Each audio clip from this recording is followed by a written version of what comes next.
இன்றைக்கி பார்த்தீங்கன்னா கோவக்காய் சட்னி செய்ய போகிறோம்.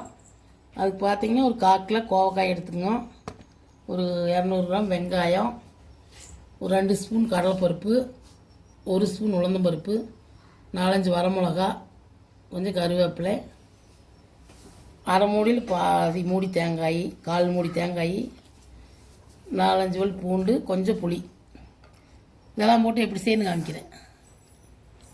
இப்போ பார்த்தீங்கன்னா அடுப்பு பற்ற வச்சு வடைச்சட்டி வச்சுக்கோங்க. கொஞ்சமாக எண்ணெய் ஊற்றி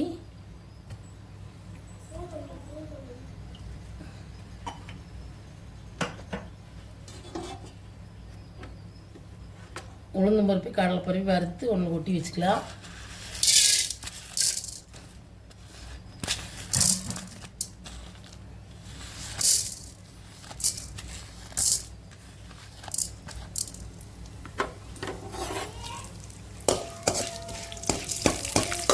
சவக்க வறுத்துக்கலாம்.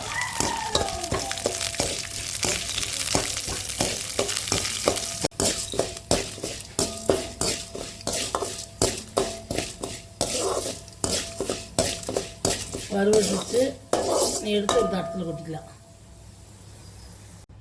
பார்த்தீங்கன்னா முதல் வெங்காயத்தை போட்டால் கோவக்காய் வணங்காது, அதனால் முதல் கோவக்காயை போட்டு வணக்கலாம். அப்புறம் வெங்காயத்தை போட்டுக்கலாம். கொஞ்சம் வணங்கினதுக்கப்புறம் வெங்காயத்தை போட்டுக்கலாம். இது சரி வணங்க. இந்த கோவக்காய் பார்த்திங்கன்னா சுகர் இருக்கிற சாப்பிட்டா நல்லது, கசப்பு தன்மை இருக்கிறது.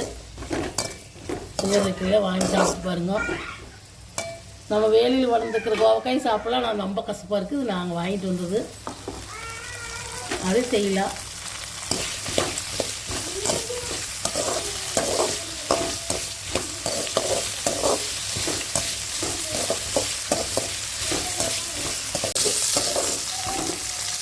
பார்த்தீங்கன்னா கோவக்காய் ஒரு 2 நிமிஷம் இப்படி வணக்கிட்டு கொஞ்சம் வெந்ததுக்கப்புறம் வெங்காயத்தை போட்டுக்கலாம்.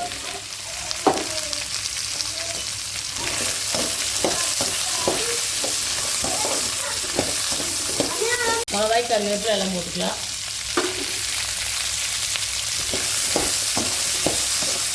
இது எல்லாம் நல்லா வதங்கிட்டு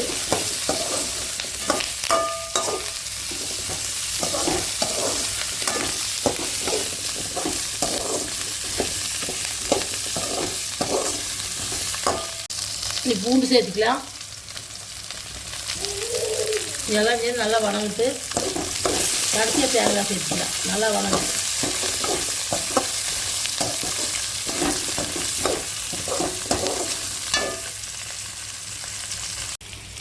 பார்த்தீங்கன்னா இந்த அளவுக்கு வணங்கிருச்சு. எல்லாம் போட்டு தேங்காய் சேர்த்துக்கலாம்.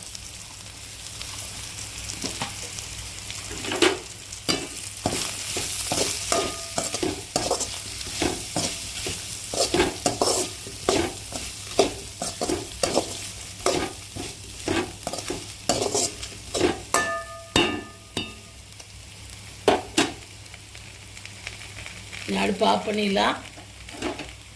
புளி சேர்த்துக்கலாம்.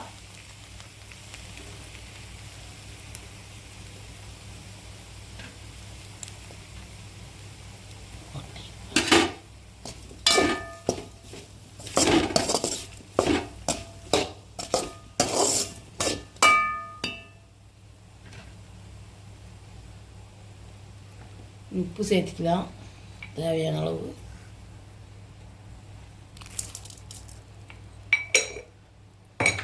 மஞ்சத்தூள் 1/2 ஸ்பூன் சேர்த்துக்கலாம்.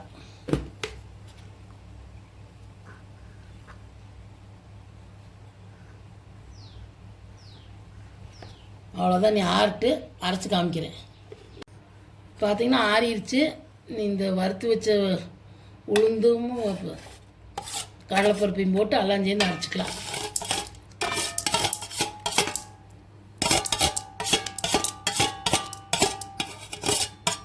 இதெல்லாம் சேர்ந்து அரைச்சிக்கலாம். அரைச்சிட்டு காமிக்கிறேன். பார்த்தீங்கன்னா கோவக்காய் சட்னி அரைச்சாச்சு.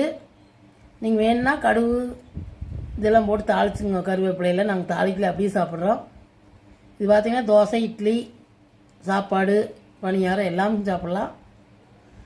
இது வந்து சுகர் இருக்கிறதுக்கு நல்லது. நீங்கள் உங்கள் வீட்டில் செஞ்சு பாருங்க. செஞ்சு பார்த்துட்டு இந்த வீடியோ பிடிச்சிருந்தா லைக் பண்ணுங்கள், ஷேர் பண்ணுங்கள், சப்ஸ்கிரைப் பண்ணுங்கள்.